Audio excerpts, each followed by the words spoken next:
ወሰነች። አቢኒም በተደጋጋሚ እየተደበቀች ስታየው በጣም እየተጎዳ ስለሆነ ራሱን እየጎዳ እሷን በማሰብ እየተብሰለሰለ ስለሆነ ከዚህ በኋላ መሰቃየት የለበትም በእኔ ጉዳይ አቢኒን ማግኘት አለብኝ ብላ ወስና ልትገናኝ እሱ ወዳለበት ቦታ ወደ ያዳ ጋር በተለይ ደግሞ መርማሪው ያዳ ወንጀለኛ እንደሆነ ሲነግራት በቃ ከጎኑ ሁኚ፣ ሁሉንም ነገር መጋፈጥ አለብኝ እንጂ እንደዚህ እየተጎዳ መሰቃየት የለበትም መቀጠል የለበትም ብላ ወስናለች።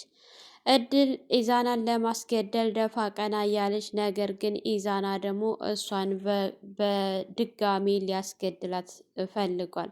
እንግዲህ ልዑል የሚደውልበት ምክንያት ሲያጣ ኢዛና ድጋሜ ሊያስገድልሽ ሰዎች ልኳልና በፍጥነት መገናኘት አለብን፣ እኔ አንቺን ለማትረፍ እየሞከርኩ ነው ብሎ ሲላት በጣም ነበረ ያመነችው። አማራጭ አልነበራትም። ምክንያቱም ብዙ ጊዜ በተደጋጋሚ ልዑል ሊያስገድላት እየላከው ስለነበረ ያንን ነገር ስለነገራት እሷን በሚገባ ነበረ ያመነችው። እንግዲህ አቤልን ደግሞ ኢዛናን ግደልልኝ ብላ ስትለው ከዚህ በፊት እሱም በብር ነበር የተስማማው። ነገር ግን አሁን ችግር ተፈጥሯል ስትለው የምን ችግር? እነ ኢዛናና ያዳ እህትህን ሊገሏት ነው ብላ ስትለው እንዴት የኔን እህት እያለ ባለበት ሰዓት አዎ ሳይቀድሙህ መቅደም አለብህ እንጂ እህትህን ሊገሏት ነው ብላ ስትነግረው በፍጥነት ወደ ቤት ሲሄድ ኑሃን አላገኛትም ነበረና በጣም ደንግጦ ለድደውላት እህቴ የለችም ብሎ ሲደውላት እሷም እንግዲህ አይጧ ወጥመዳችን ገብታለች ማለት ነው በሚል በደስታ ተነስታ ወደ ልዑል ጋር ለመሄድ ስትገሰግስ እንግዲህ ልዑል ዛሬ እሷን ለመግደል ወስኗል። ምክንያቱም ወንድሜን የማገኝበት ምንም ነገር ምንም ይሁን አደርጋለሁ በማለት ቃል በመግባቱ የተነሳ ያለው አማራጭ እድልን ማስወገድ ነውና፣ ነገር ግን ኢንስፔክተር እየተከታተላት ስለሆነ ልዑል ምንም ማድረግ አይችልም። ሁላቸውንም በቁጥጥሩ ስር አድርጓቸዋል አሁን ለኢንስፔክተሩ። በዚህ መካከል ያመለጣቸው ያዳ ብቻ ነው። ሰላም ሰላም! ውድና የተከበራችሁ የቻናላችን ቤተሰቦች እንኳን ሰላም መጣችሁ። እንግዲህ አቢኒ በጣም ራሱን እየጎዳ ነው ያለው በዚህ ሰዓት እቤት ብቻውን ተቀምጦ ቆይ እስከ መቼ ድረስ ነው እኔ ቤት ተቀምጬ ዜማን ማስባት? ወጥቼ ብፈልጋት አይሻልም ወይ ብሎ ወደ ውጭ ወጥቶ ብዙ ጊዜ እሱ ነገሮችን የሚያሳልፈው በማንጎራጎር ነው እና ልክ ያንጎራጎረ ባለበት ሰዓት እንግዲህ ዜማ ወደዛ ቦታ ሄዳ ተደብቃ እያየችው ስለነበረ በቃ ስለሷ እየዘፈነ እያለቀሰ ሲተግዝ ነገሮቹ በጣም ግራ በመጋባት እኔማ እስከመቼ ድረስ ነው እንደዚህ እየተሰቃየ የማየው? በቃ ከዚህ በኋላ በዚህ ስቃይ መቀጠል የለበትም፣ አብረን ሆነን ነገሮችን እንጋፈጣቸዋለን በማለት እሱ ወዳለበት ቦታ ስትሄድ እንግዲህ ቃላብ መጥቶ ዜማ ምን እያደረግሽ ነው በማለት ዜማን ይዟት ወደ ሌላ ቦታ ይዟት ሄዶ ነበረ። ተጠንቀቂ፣ ራስሽን መደበቅ አለብሽ ብሎ አንዳንድ ነገር ሲነግራት ቆይ ምን ያገኘኸው መረጃ አለ ስትለው ያገኘኋቸው መረጃዎች አንዳንዶቹ ምናልባች ወይ ልዑል ወይም ደግሞ ኢዛና ወይም ደግሞ ያዳ ወደ ያዳው ከሶስት አንደኛቸው አመዝኗል ብሎ ሲላት ቆይ እሺ ልዑልና ኢዛናን እስተዋቸው ደግሞ እዚህ ጋር ያዳ ምን አመጣው ስትል ያዳ አንቺን ለማገት ለማስገደል የሚያበቃ ብዙ ምክንያት አለ ብሎ ሲላት እሷ ምንም የምታውቀው ነገር አልነበራትም ከዚህ በፊት። እንዴት ልትል ቻልክ ስትለው የሰማውን በሙሉ በዝርዝር ሲነግራት እሷም አሀ ልክ ነህ ስትል ያው ከቤት መውጣቱን እስካሁን ድረስ አልሰማችም። እሱም አልነገራትም፣ ምክንያቱም ብነግራት ትናደዳለች በማለት ያዳ ለሞት ብሎ መውጣቱን እስካሁን ዜማ አልሰማችም። እንግዲህ ያዳ ያለው አማራጭ አንድና አንድ ሞት ብሎ ለጊዜው መሰወር ነበረ።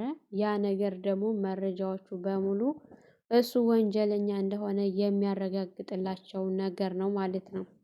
እንግዲህ ኑሃ ወንድሟን በተደጋጋሚ እድል ጋር ሲደውል ተው እባክህ ይቅርብህ ስትለው እሱ ግን በጭራሽ በማለት በተደጋጋሚ እየደወለ ሲያስቸግራት ነበረ። እንግዲህ በስተመጨረሻ ማንነቱን አውቀው ነገር ግን እሷ አብራት እንዲሰራ አድርጋው ነበረ።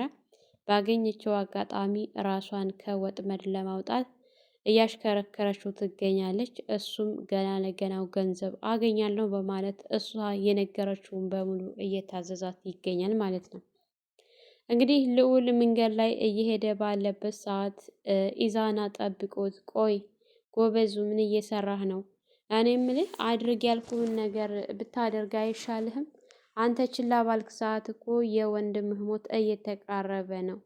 ለምንድን ነው ያልኩህን ቶሎ ፈጽመህ ወንድምህን የማትረከበኝ? ብሎ ሲል ወንድሜ ደህና ነው አደለ ኢዛና? ወንድሜን ምንም እንዳታደርገው በቃ ያልከኝም በሙሉ ሁሉንም አደርጋለሁ በማለት ሲል፣ አዎ ፍጠን፣ መፍጠን አለብህ አንተ በዘገየ ቁጥር ወንድምህ አደጋው እየከፋበት ነው እየሄደ ያለውና ስለዚህ ልፈጥን ይገባል ብሎ ሲል፣ አንተ መጥፎ፣ አንተ ጨካኝ፣ ወንድሜን ምንም እንዳታደርገው ብሎ ሲዝትበት፣ ጨካኝማ እንዳልሆንኩ ታውቃለህ። ጨካኝ ቢሆን እስካሁን እገለው ነበረ። ጨካኝ ስላልሆንኩ ነው እስካሁን በህይወት ያቆየሁት በማለት እንግዲህ ሊያሳምነው ይችላል። ኢዛና እድልና ያዳ እንዲሞቱለት የፈለገው እሱ ከወንጀል ራሱን ነፃ ለማውጣት ነው እንጂ እውነት እንግዲህ የናቲ በህይወት ኑሮ አይደለም ማለት ነው። እንግዲህ ወንድሜን ገና ለገናው በተስፋ አገኘዋለሁ በማለት ወንጀል ሊያሰራው ፈልጓል። የሚያስቸግረው በተጨማሪ ከእድልና ከያዳ በተጨማሪ እያስቸገረው ያለው ወንድሜን የት ነው ያደረስከው እያለ እሱ ስለሆነ እየረበሸው ያለው እነሱን ካስገደለ በኋላ እሱ ደግሞ ለማስያዝ ነው አላማው የኢዛና። ነገር ግን ኢዛና ከበስተጀርባው ማን እየተከታተለው እንደሆነ የሚያውቀው ነገር የለም እስካሁን ድረስ ማለት ነው። ኢንስፔክተር እንግዲህ በጣም እየተከታተለው ነው። መውጫ መግቢያውን ሁሉንም ነገር ያውቃል። ያው ቢይዘው አይናገርም በማለት ነው እንጂ ወንጀለኛ እንደሆነ እድልንም እሱንም በደንብ ነው የሚያውቀው። ግን ሌሎቹን ወንጀለኞች ለመያዝ የግዴታ እነሱን መያዝ የለበትም። እነሱን ሳይያዙ ሳይታሰሩ እነሱ ከማን ጋር እንደሚገናኙ ቀን በቀን እያያቸው ይገኛል ማለት ነው። እንግዲህ እድል ኢንስፔክተሩን አንተ ኢንስፔክተር መሆንህን ማዘዣ ወረቀት ካላገኘሁ ምናምን እያለች ስትቀበጣጠር በጥፊ ነበር ያላት ከዚህ በፊት። ነገር ግን ያሁነኛው ላይ እንደስከ ዛሬው የውሸት አይደለም ኢንስፔክተር መሆኑ ማረጋገጫ ወረቀቱን ይዣለሁ በማለት እንግዲህ አሳይቷት ነበረ እና የምታውቂውን አንዳንድ ነገሮች ተናገሪ ብሎ ሲላት እሷ ግን ምንም እንደማታውቅ ነበረ እየተናገረችው። በተለይ ደግሞ አብሮሽ የነበረው ሰው ማን ነው ብሎ ሲላት በፍጹም እኔ ከማንም ጋር አልነበርኩም። እኔ በየቀኑ ብዙ ሰው አገኛለሁኝ። ስለዚህ ማንን እንደማገኝ እርግጠኛ ስላልሆንኩኝ አንተ ማን ጋር እንዳየኸኝ አንተ ንገረኝ እንጂ እኔ በምን አውቃለሁ ስትለው ሸውደዋለች ለዛሬ ማለት ነው። ከዚህ በኋላም በሱ ቁጥጥር ስር እንደሆነች ሲነግራት እሷም እንግዲህ በጣም ደንግጣለች። በያዳ በጣም ተናዳለች። ያዳ እንግዲህ ነገሮቹን ሁሉ በእሷ ላይ ደፍድፎ እንደወጣ ነው እየተሰማት ያለችው አሁን ላይ። ያዳ በጣም ነው የካዳት ማለት ነው። እሱ በሚገባ ነው የካዳት። ምክንያቱም ለራሱ አምልጦ እንግዲህ እሷን ችግር ላይ ጥሏት ነው የሄደው። ኢዛናም አሁን ሰዓት ላይ አብሯትን መስራት አይፈልግም በጭራሽ። ማንኛቸውም ሰዎች ካልሞቱ እኔ እንዳውም ወንጀለኛ አይደለሁም፣ አንቺው ነሽ ወንጀለኛ፣ አንቺው ነሽ ያመጣሽው ሁሉ ነገር፣ እኔ ምንም የማውቀው ነገር የለም ብሎ ከስቷታል። በዚህ ሰዓት እድል የምትይዘው የምትጨብጠው አታ ግራ ተገብታለች ማለት ነው። ምንም ነገር አሁን ሰዓት ላይ ማንም አብሯት የለም። ወንጀል ሊያሰራት ሲሉ ግን ብዙ ሰዎች ነበሩ ከዙሪያ ያሉት። አሁን ወንጀሉን ከሰራችና ከፈጸመች በኋላ ግን ማንም አብሯት የለም ማለት ነው።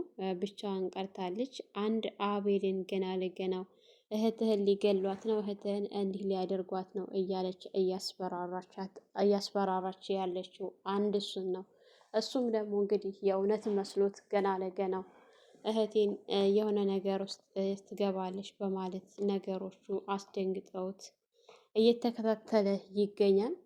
በማያውቀው ነገር ወንጀል ውስጥ ልታስገባው ነው። ለእሷ ወንጀል አዲስ አይደለም። ነገር ግን እሱ ልጁ ገንዘብ አገኛለሁ ብሎ እንደ ቀልድ የጀመረው ነገር ዋጋ ሊያስከፍለው ችሏል ማለት ነው። የአዳስ ጓደኝነቱ አመዝኖበት ምንም አላደረጋትም ነበረ። ነገር ግን እድል የግዴታ እሷን ማጥፋት አለብኝ ብላ ወስናለች። ከዚህ በፊት ከፖሊስ ጋር ስታወራ ስላየቻት ንዋ ደግሞ በጣም ፈሪና በጣም የምትደነግጥ ልጅ ስለሆነች ይህንን ደግሞ ደካማ ጎኗን ጠንቅቃ ስለምታውቅ እድል አሳልፋ ትሰጠኛለች፣ ነገሮችን በሙሉ ታውቃለች በማለት እሷ እንድትጠፋ ነው የእሷ አላማ ማለት ነው። እንግዲህ ልዑል እድል ጋር ደውሎ ሲያስፈራትና ሲያስጨንቃት ነበረ። እሷ ግን አሁን ላይ ልዑል እሷን ለማትረፍ እየሰራ እንጂ እየመሰላት ያለው እሷን ለማጥፋት እሷን ለመግደል እንደሆነ አልገባትም ማለት ነው። እንግዲህ ልዑልን እንዴት ከኔ ጋር ልትደውል ቻልክ? እንዴት መጣህ? ስትለው እኔ አንቺን ለማትረፍ ነው የመጣሁት። ኢዛና በድጋሚ ሊያስገድልሽ ሰዎች ልኳልና በፍጥነት መገናኘት አለብን እድል ብሎ ሲላት እሷም በጣም ደንግጣ እንዴት ስትል አዎ እንደዛ ነው ነገሩ፣ ስለዚህ መፍጠን አለብሽ እድል ብሎ ሲላት እሺ በቃ በድጋሚ ልደውልልህ ስትለው እሱም አስቢበት፣ በፍጥነት ደውይልኝ፣ ምክንያቱም ተዘገየሽ ሰዎቹ ሊያገኙሽ ይችላል እና ከዛ በፊት ከኔ ጋር ቀድመሽ መገናኘት አለብሽ። እኔ አንቺን ለመጠበቅና አንቺን ለመርዳት ነው እየሰራሁኝና እየታገልኩኝ ያለሁት፣ እድል ፍጠኝ፣ ጊዜ የለም ብሎ ሲላት እሷን በመደንገጥ እሺ ልዑል አመሰግናለሁኝ፣ አንድ ጊዜ እደውልልሃለሁ በማለት ስልክ ዘግታበት ስለ ኢዛና እያወጣችና እያወረደች ነበረ። እንዴት መቅደም እንዳለባት እንዴት ማስገደል እንዳለባት በምታስብ ሰዓት እንግዲህ ልዑልን ግደልልኝ ብላ ከላከችው በኋላ ልዑል በእህቱ እህቴን አንድም ቀን እንደ ወንድም ሆኜላት አላቅም፣ ስለዚህ በዚህ ሰዓት ከጎኗ መሆን አለብኝ፣ እህቴን ሊገሏት ያሰቡትን ሰዎች ቀድሜ ማጥፋት አለብኝ እያለ ስለ እህቱ እያወጣ እያወረደ ወደ ቤት ሲሄድ እህቲቱን እንዳጋጣሚ ሲገባ ቤት አላገኛትም። በጣም ተጨናንቆ እህቴ የት ገባች በማለት ስልክ አንስቶ ወደ ኑሃ ሲደውል ኑሃ እንግዲህ ስልኳ አልሰራለትም ነበረ።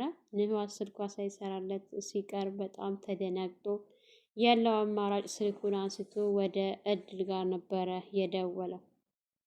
እድልም እንግዲህ ይሄ ከረፈፍ የሆነ ልጅ በማለት እየቀለደችበት እና እያሾፈች እንደ ተራ ነገር ስልኩን አንስታ ስታዋራው ኑሃ እንደሌለች እና ከቤት እንደጠፋች እንዲሁም ደግሞ ስልኳ እንደማይሰራ ሲነግራት ብዙም እሱ ፊት ለማስመሰል ሞከረች እንጂ እሱ ስልኩን ከዘጋላት በኋላ ምንም አልመሰላትም። እንግዲህ በጎን ያሴረችው ሴራ ቢኖራት ነው። ምክንያቱም የሷ ተንኮል አያልቅም። እንግዲህ በጎን እሷ ኢዛናን ለማስገደል እንደሞከረችው እየሞከረች እንዳለችው በጎን ደግሞ እሷንም ለማስገደል የሆነ ያሰበችው ተንኮል ቢኖር ነው ማለት ነው። እንደዚህ በነፃነት ስተነፍስ የነበረው ያው ገና ለገናው ኢዛና ሊያስገድልሽ ነው ብሎ ስለደወለላት ልዑል ጋ በመደወል ልዑል የት ነህ ያለኸው ስትለው ቦታው እዚህ ቦታ ነኝ ያለሁት፣ እኔም ወደ አንቺ ልምጣ፣ ምክንያቱም መንገድ ላይ እየመጣሽ ባለበት ሰዓት ሊቀድሙሽ ስለሚችሉ በፍጥነት እኔና አንቺ መገናኘት አለብን፣ እኔ እጠብቅሻለሁ፣ ምንም አትሆኝም እድል፣ እኔ ምንም እንኳ ወንድሜ ቢጠፋ ነገር ግን ሴት ልጅ የሆነ ነገር እንድትሆን አልፈለገም ብሎ ሲያታልላት ነበረ። ከዚህ በፊትም ብዙ ጊዜ ስላዳናት የእውነት አምነው እሷም አምናው ወደ እሱ ጋር እየሄደች ባለበት ሰዓት እንግዲህ ኢዛና ከኋላ እየተከታተላቸው ነው ማለት ነው። ሰላም ሰላም፣ ውድና የተከበራችሁ የቻናላችን ቤተሰቦች እንኳን ሰላም መጣችሁ። ለፍካት ሚዲያ አዲስ የሆናችሁ ላይክ፣ ሸር፣ ሰብስክራይብ በማድረግ ቤተሰብ እንድትሆኑ እያልኩኝ ለዛሬ የነበረን ይሄን ይመስል ነበረ። በሌላ ቪዲዮ ተመልሼ እስከምመጣ መልካም ቆይታ ይሆንላችሁ።